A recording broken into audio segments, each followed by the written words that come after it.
devam edim. İki sevgili tek, karışaq sonra.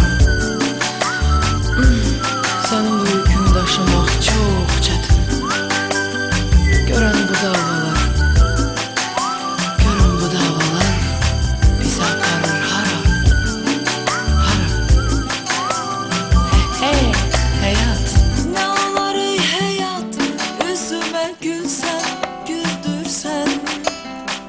Ne olur derdimi dinlesen, eşitsen. Ne olur ey hayat. Eşq alsan! Bu kızın adı Sevinç Ağaşine de vardır.